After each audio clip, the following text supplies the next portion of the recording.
today is idea number 6 on how to prepare for Easter and for the visitors coming out to your church. And I talked a little bit about this in another video, but I'm going to unpack it more. And for today, we're going to talk about visitors coming out to your church on Sunday and giving them a reason to come out to your church the following Sunday.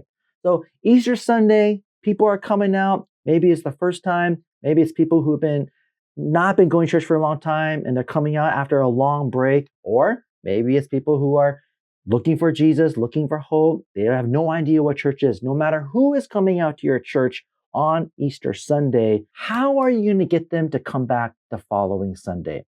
So here are some ideas for that. Because you have all these visitors coming out, you want to maybe have some sort of special visitors gathering, visitors lunch the following Sunday. Maybe you do it on a Saturday or do it during the midweek. But give them a reason to come out again. You got them there on Sunday. How are you going to get them to come back? So again, one of the best ideas to do is do some sort of first-time visitors lunch the following Sunday. And you talk about it. Talk about this on Easter Sunday and say, hey, if you guys are here for the first time, we're having a lunch for you. Come out to our church next Sunday.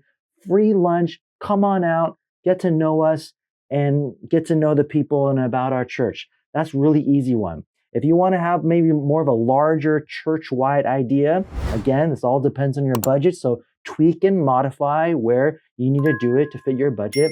But maybe the following Sunday, you have some sort of ice cream social. Maybe if you have the budget for it, you do have some sort of barbecue, some sort of large meal. Or if you want to do some sort of like giveaway, maybe just for visitors, you're doing some sort of giveaway, whether it's a free book, maybe it's a gift card, maybe it's a free coffee. If you guys have a coffee shop, things like that, be creative. Now, be careful here because I know a lot of these ideas that I'm sharing, it sounds kind of gimmicky. So you want to be careful not to be too gimmicky at your church. Now, I know for Easter, you're going to see all these churches promoting all these type of gimmicky ideas. But for Easter and for Christmas, you can kind of get away with this because it is kind of a festive holiday. It's a festive time. And so it kind of makes sense, but try to have a balance because when your church gets too gimmicky, it kind of looks more like an amusement park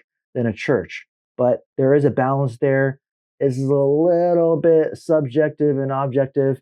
I'm just saying, use wisdom.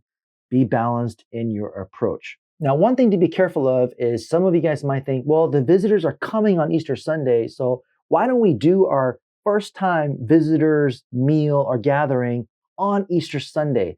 And the reason why you want to be careful of doing that, or something you really want to think about, is usually on Easter Sunday, there's a lot of things going on. Maybe you have an Easter egg hunt. Maybe you have some sort of special like Easter pastries, or maybe you do actually have an Easter meal at your church already. And so because it's so festive already and there's a lot of things going on, and a lot of families after church, they kind of do their own kind of special Easter family lunch anyways, you don't want to compete against other things that are already happening. If a visitor is at your church, let them enjoy everything that you're offering anyways. You don't want to take them away from the fun, from all the stuff that you're offering so they could have a first-time visitor's lunch. Something that we say a lot is don't split the energy. Don't split the momentum. All the momentum is here at your church after service. You got fun things going on. Why would you want to take visitors away from that? You want them to enjoy that. And so I would be careful of doing the first-time visitor's lunch on Easter Sunday. I think it would be better to have them come back the next Sunday because now they're coming back a second time to really experience your church another day. So be creative and think of some ideas and how to get them to come back out. Again, I would be thinking about more of fellowship type of ideas. I don't think the best thing to do is to say like, hey, you first-time visitor, come on next Sunday. We're going to start a 4-week Bible study. Again, some of your cities and locations, that might work, but I really think for the first-time visitor, they're really looking for connection to people first, more than getting into the discipleship and things like that.